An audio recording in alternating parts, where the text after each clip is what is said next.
Hi, I'm Gary Knoll. I'd like to welcome you to our continuation of our ongoing series on A Classroom on the Air. And what do we teach in these classrooms? We teach about life, how to deal with problems. Do you have problems with money? Do you have problems with relationships? Do you have a problem with your own self-image, with discipline? Are you around toxic people and you're afraid of becoming toxic? Making new friends? That's not easy to do, but how do you do that? How do you keep a relationship vital and dynamic and creative and upbeat after a period of years?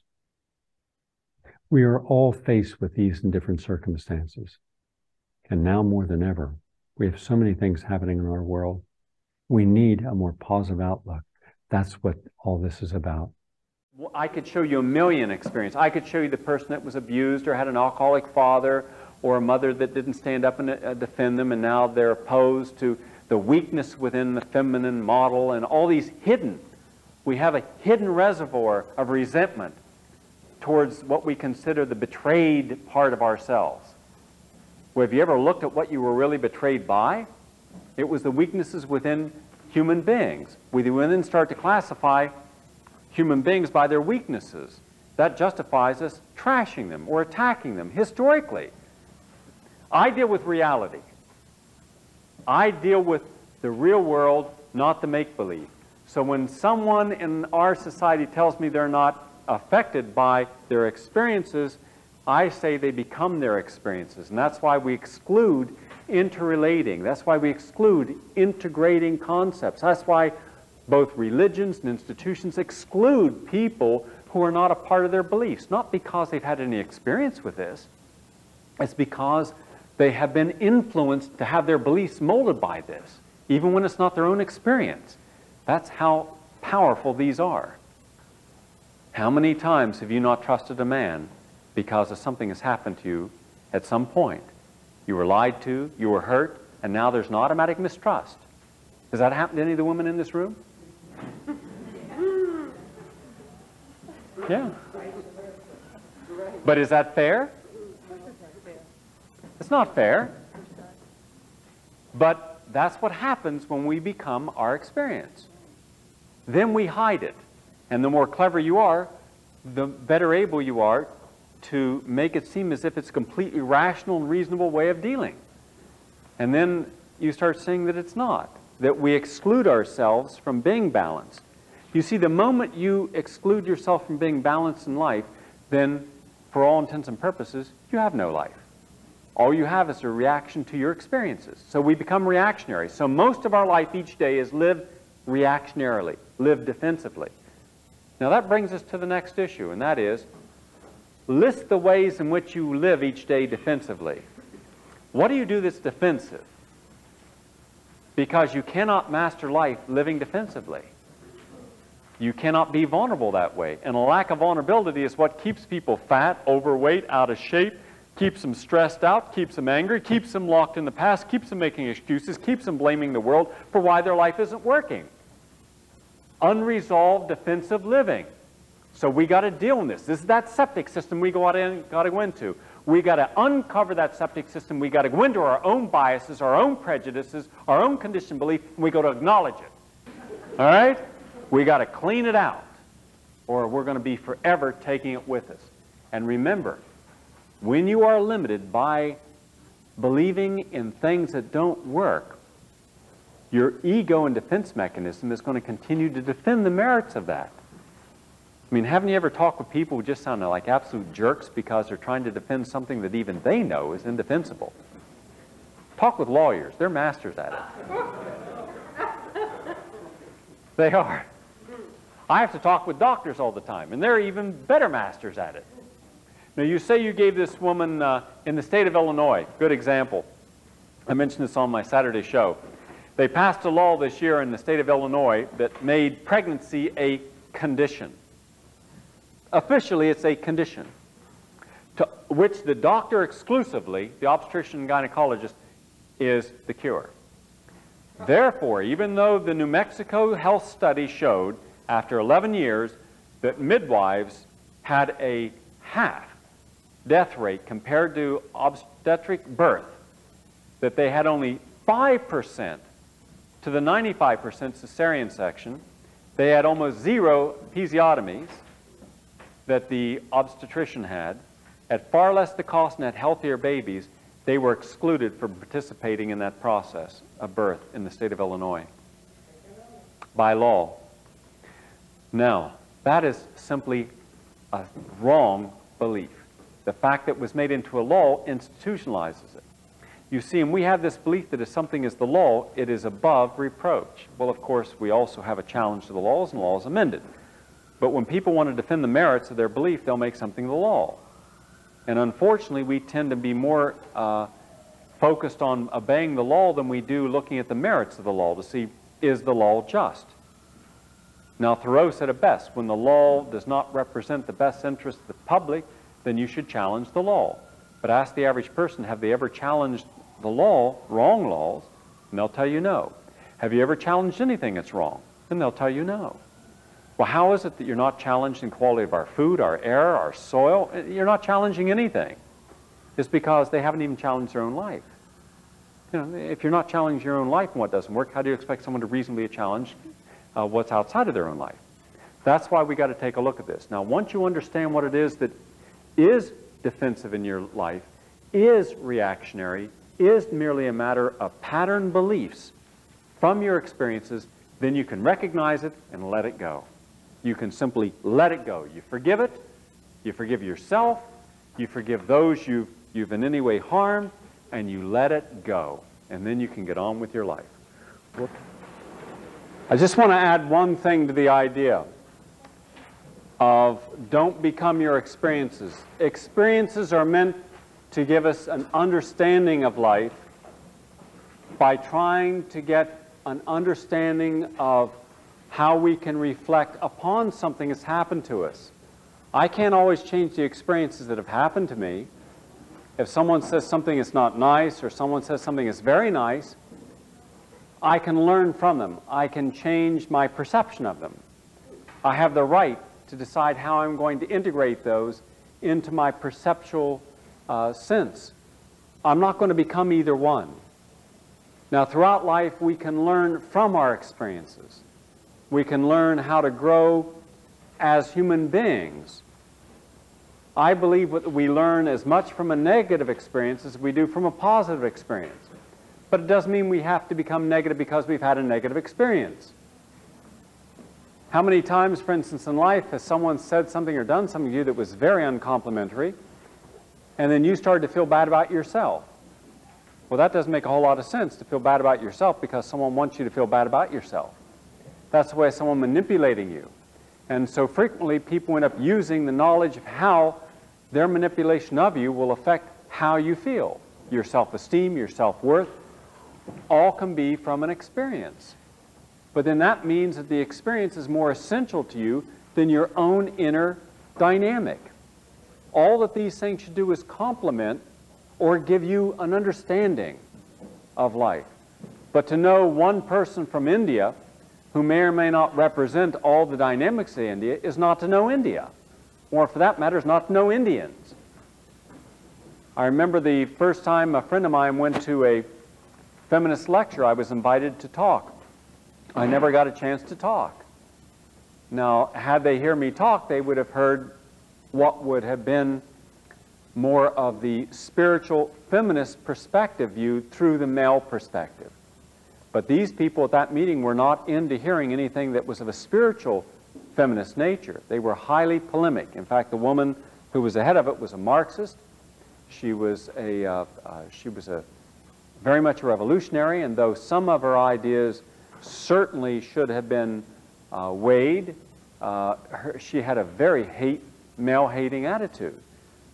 And I did not, and I told my friend, don't make a judgment about feminism and don't overreact to it.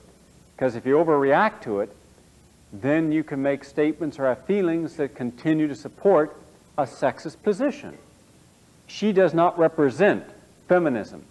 She represents a particular radically political point of view. And it's not a human point of view. It's not a spiritual point of view. She has a right to that. And I could take you to a workshop where you would hear a completely different perspective. So you see, we end up making judgments about whole general concepts upon individual experiences, and we shouldn't. Allow them to be what they are, individual experiences. Now let's go to some of these additional skills and things we need. Who do you blame for your problems and feelings? If you're going to master life and get your focus, if you're going to have your desire and live your bliss, you've got to stop blaming. Just stop blaming. There's a person here tonight who I had the experience of counseling this past year. All this person did was complain. She blamed everything for everybody.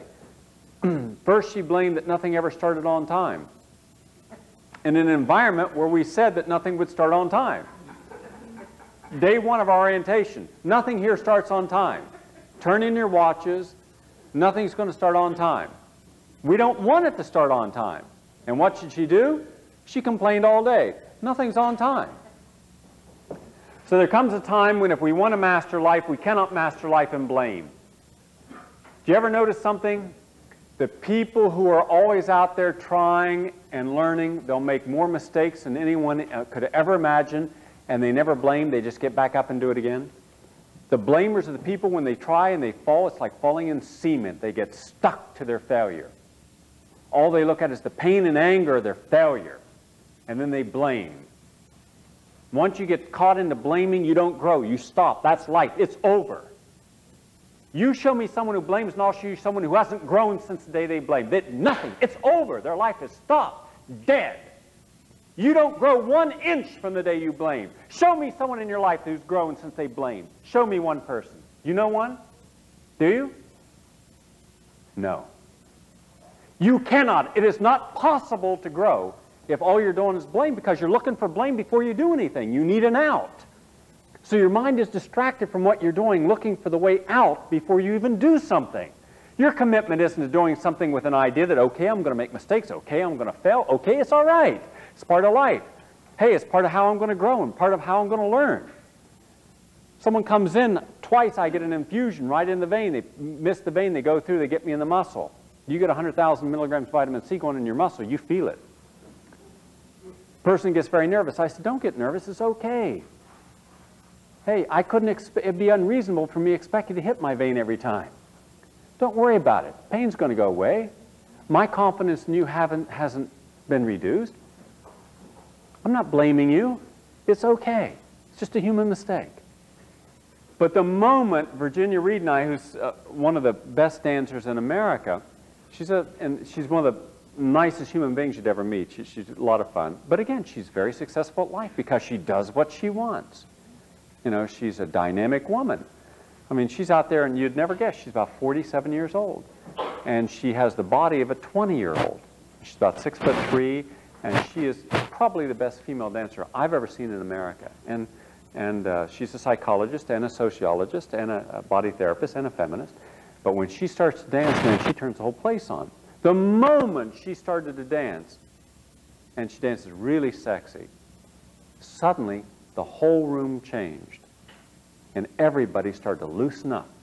In effect, it was like, oh, we've got permission now to, to do some funky stuff and move around. And everybody started getting hot dancing. Up until that point, it was like, boring dancing, boring dancing. Then it just changed because one person was willing to take a chance. And when you're really doing great dancing and you're free, you don't think about making mistakes. You don't think about, slipping and falling or bumping into people. You just do it. Where someone who's afraid of the consequences is always going to be more interested in the image they're projecting than in letting go. So you got to at some point realize that without the risk being taken, there's no reward that's going to be gained. What risks are you willing to take? No risks, no rewards. Small risks, small rewards. Take a big risk, big reward. And when you develop the right attitude, you're not going to be afraid of taking some major risks. The people I know whose lives succeed have taken thousands of risks, had thousands of failures, but they got a lot of rewards. They're the people who succeed at life. I've never met anyone who succeeds and masters life who hasn't taken the risks. Play it safe, no mastery. No success, no happiness. If people want it both ways. Well, I want to be healthy, but I don't want to work on it. I want to be trim and strong, but I don't want to exercise. I want to be at peace of mind, but I don't want to do any stress management techniques. Well, I want to be successful, but I don't want to work hard at being successful. Can't have it both ways. Do you accept limitations? And what limitations do you accept? Now remember, up to this point you may think that no, I don't, I mean, well, maybe a few. And then you start to see your whole life is bounded by limitations. How real are those limitations? Who put them there? How long they've been there? What have you done to adapt to the limitations? I remember the first time you came to the park, you told me what you couldn't do. You didn't tell me what you could. Remember that day? I don't think, and the moment you start saying, I don't think, remember I stopped you and I said, then why are you here? I can't work with people who start off, I don't, I can't. Then you're right, you can't and you don't. I start to work with people who say, will do, can do, here I am, let's do it. It's no big deal. I mean, it's simple. It's simple. The people who want to do it. People who don't, make excuses. Start to listen to how people talk. Listen to the excuses. Now, limitations should not be set before you try something. Otherwise, your conditioned response, which is your experiences and the input of other people to you, will already dictate what you're willing to even try, and artificial limitations are placed in front of you. Think of how many senior citizens in our society have never been into a health club and pressed weights or lifted because a limitation of social image was placed there, and they couldn't mix with the younger culture, and it wasn't something they should be doing. In other words, if you get old, you shouldn't be working on your body. You should be taking your Geritol, your suppositories for your hemorrhoids, right? I mean, that's the image, right?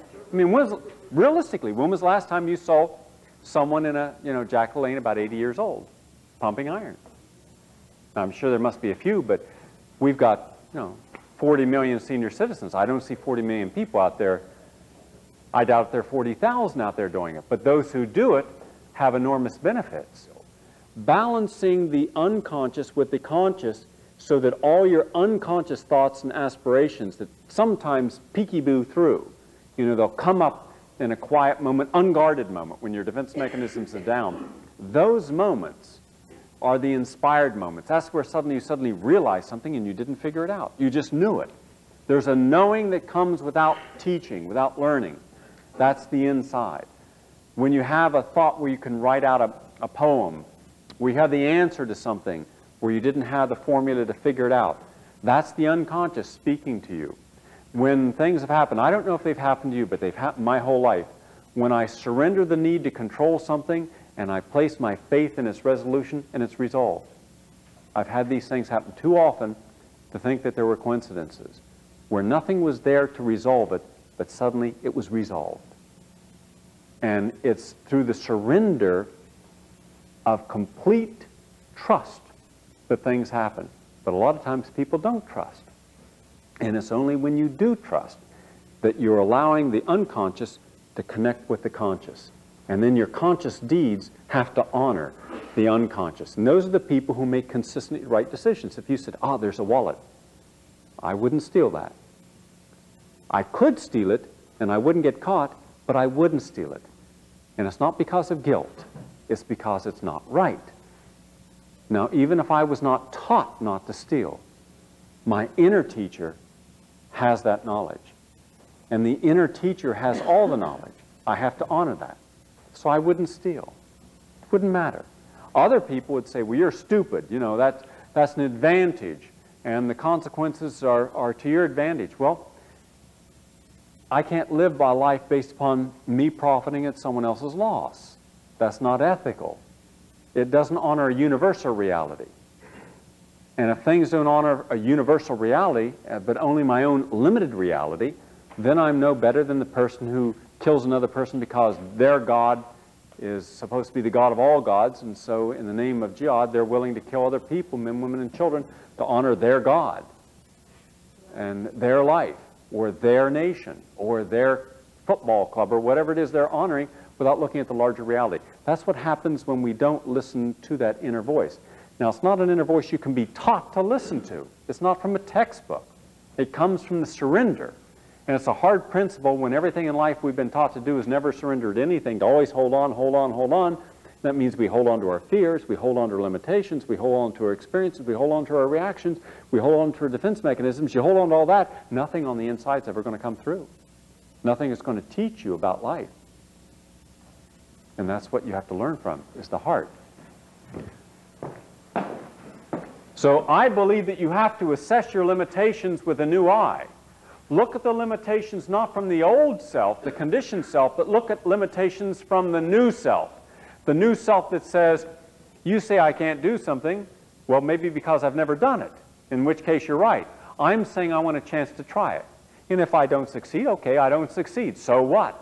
I'm not going to feel bad about it, but I'm going to try it. It's trying that makes the difference, not succeeding. Success is going to be a rare commodity in life.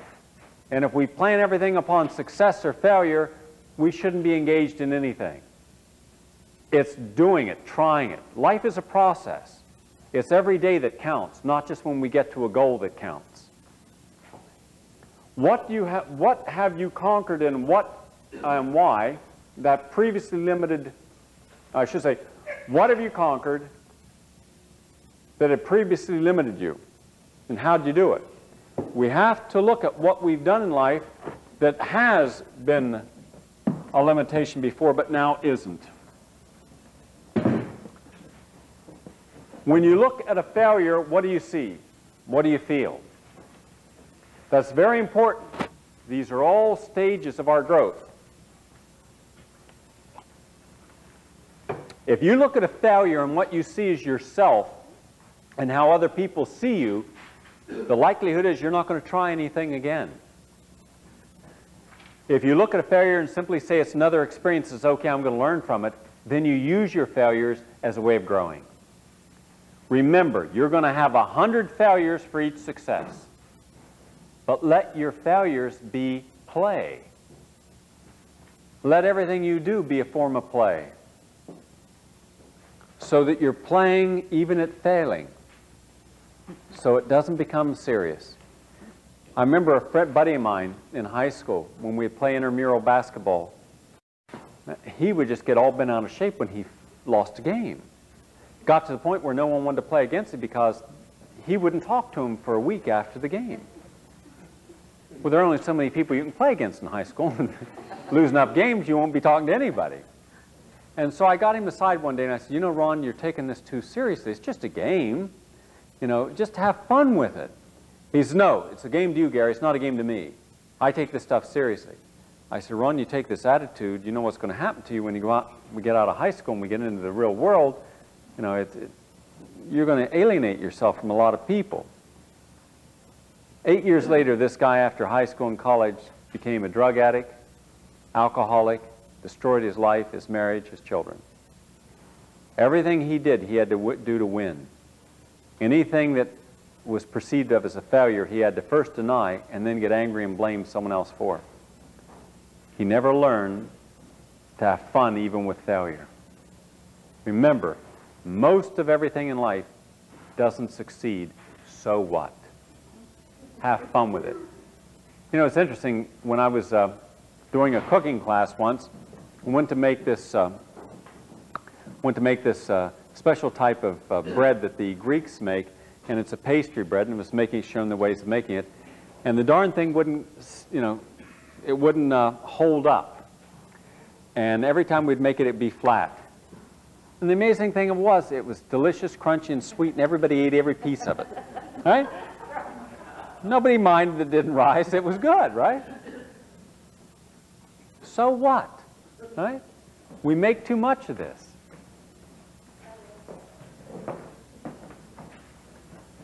Of all your fears, which ones stop you from self-actualization? You've got to write down your fears that stop you, because those are the ones you've got to pay special attention to. When I was talking earlier about the limited self always hinders the positive self. Let me ask you something. Have you ever had this happen to you? You've perfected almost a perfect part of yourself. You know, you the part that seems nice and successful and are pleasant. And then one day something happens and boy, you show another side of yourself and people just pull back from you. And you realize that now they don't have the same attitude about you. They see another part of you. And so there's a part of them that's always tempered. They're never going to have that same complete trust in you because of that side they saw. And sometimes it's a long time before you see that part of a person. That was the hidden part. That was that under the water part that we try to disguise. We try to disguise our weaknesses, our fears, our limitations. But ultimately, that is what will determine the quality of any of the things we do, including our relationships. So that's what you got to work on. If you don't, you're always going to be brought back to that limited self. Remember, it's the limited self that destroys your relationships. It's the limited self that destroys your career, not the positive self. And yet we don't spend time looking at ways of resolving the limited self. So list your fears. What past events and feelings or beliefs do you still engage which continue to limit you? Write them down, focus on them, and then break the patterns. If one of the patterns is that you're persistently late, then make a point of getting up early so you make your appointments. If one of them is that you are always overeating because you're eating out in a restaurant, then make a point of eating at home. If you don't break the patterns, you're going to continue the patterns. So you got to break the patterns to create new, healthier patterns. So this week our whole idea is to break old patterns, to change them.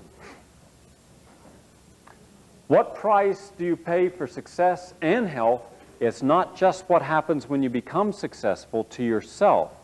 It's what you now have as an image in the minds of other people. We have a system in our society where we give people success, and once we start to make people successful, we almost throw more praise on them than what they deserve, give them more than what they could ever use. Just like these two pugilists who are going to batter each other's brains are going to make a total of about $100 million cumulatively in a fight. That's more than we've given all of our Nobel Prize winners in history. But we will give two people to go out into a ring and beat each other to death. Something's terribly wrong with that scenario. That shows socially the wrong values, what we value. Isn't it?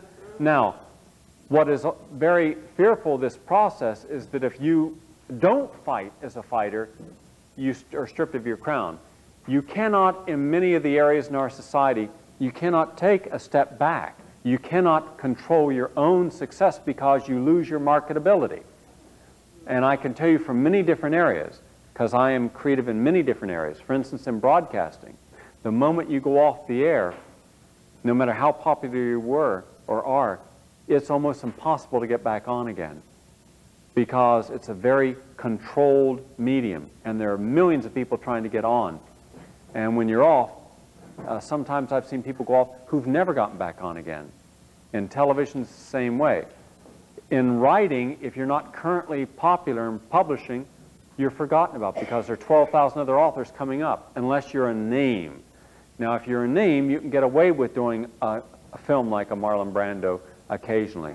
But most of the people out there, they don't know how to say no because they're afraid that there is a shortage. We've been led to believe that success is a limited commodity and that the spoils that come with success is a limited commodity, that the public is very fickle. And if you start to fail at anything that you're doing, the public will withdraw its support of you. We don't like to be associated with someone on their way down, only on their way up. We're fascinated and curious about the way down, but we won't support anyone going back up. In other words, we don't stop someone and take them back up. We're very vicarious. We give them artificial support when they're up and give them complete withdrawal when they're on their way down. And it terrifies people. It makes them very insecure about the very success they've achieved.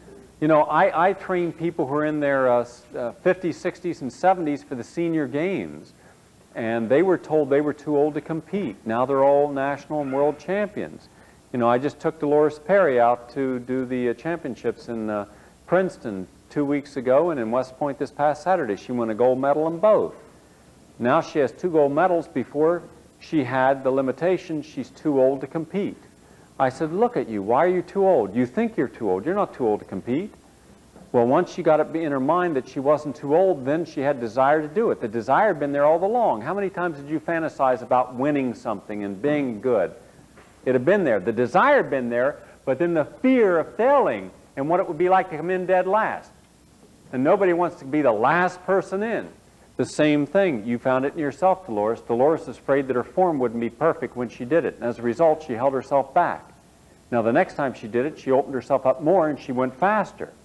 Each time that she gets more confidence that she can go faster, she'll allow herself to go faster. How many times in life have we had the desire, the skills, the ambition to do something, and we held ourselves back out of fear that we would fail? So when we get through the fear, then we allow ourselves to take a chance.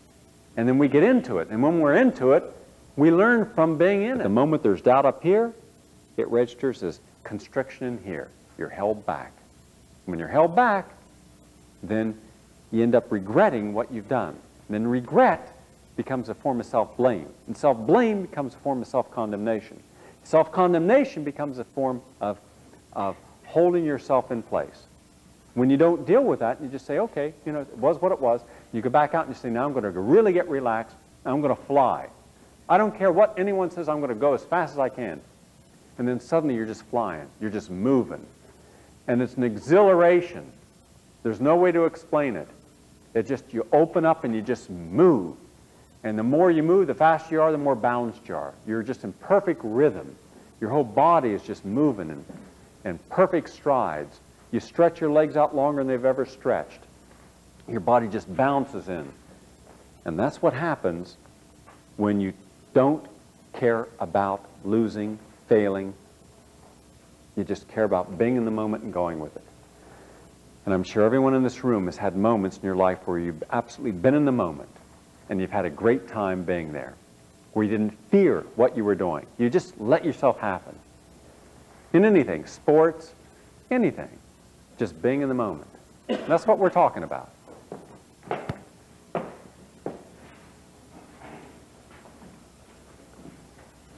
So you see, we do pay a price for our success. And that's why I said that anything that we do, we should always balance it with a knowledge of its opposite. You see, here's one other thing. For every person who is successful, part of what fear they have in being successful is the knowledge of what it is not to be successful. And the knowledge of what it is not to have what they now have. In effect, to go back to what they were before. It's always there. And nobody wants to go back to where they were. So there's almost an obsessive and compulsive need to stay fixated on what it takes to keep successful. Whereas the healthier way is to balance that and say, hold on a second. Success is more than financial. Success is more than the public adulation. Success is how I feel. And what I'm gaining from this on non-material levels, on spiritual levels, on emotional levels. And one thing success does give you in America, it gives you access. People suddenly pay attention to you. Whether you deserve it or not, people pay attention to you.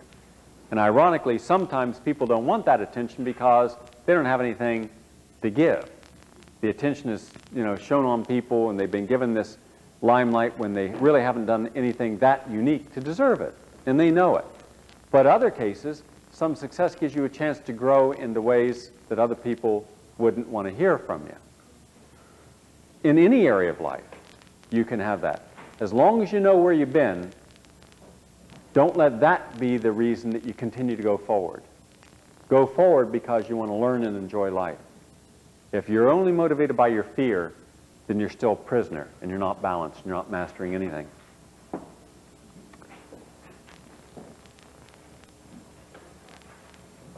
For this week, I'd like you to focus on this issue. To get everyone started on changing their life, I'd like you each morning, every morning, to write on a piece of paper and put it up on your mirror, on your refrigerator, at work, a little sign that says, I've had it. Right? I've had it. Have you ever said that in your life? Have you? I've had it. Right? Now, in that moment when you say, I've had it, what happens? That's generally the only time you're honest about everything, right? I've had it. I've stopped this craziness. I've had it. I'm out of here. Goodbye. I'm changing this. There's no more of this crap. It's when we reach our threshold where it's the last straw. That's it. we've tolerated as much abuse or indifference or imbalance as we can, and we say, I've had it, that's enough. Do you know how many people end up going to a holistic doctor when they suddenly said, I've tried it, I've had it, it didn't work? Well, why didn't they go there first? You know, when they still had a good chance of succeeding. Why not go to a relationship that works from day one and always feels good? Where you never have to say, I had it, because every day you're getting good feedback, good support, good emotions. What about going to work each day where you enjoy the work, where you're happy to get up and look at the work? He's laughing. It's possible. It's fun to be engaged in something that you're the architect of and you're responsible for, and every day you add something new and beautiful to it. But it generally starts when you've had it. So each day, make it happen. Make the end. Make the final straw and say, I've had it. All right, now you've had it. What have you had? What are you going to change?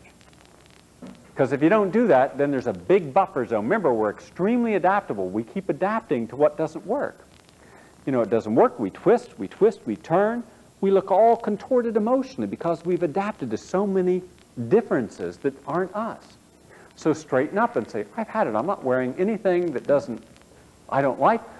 I'm not going to say anything I don't believe. I'm not going to do anything that doesn't honor life. Then just right up there, what honors life today, that's what I'm going to do. If it doesn't honor life, I'm not doing it. And if you don't honor me, you're out of here. You're out of my life. I've had it. Right? Now you might find yourself alone.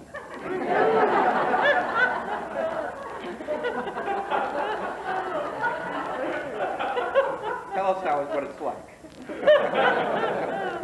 I spent a lot of time alone. It was funny. Some woman said, gee, Gary, my mother said that you look suave, but you're probably gay.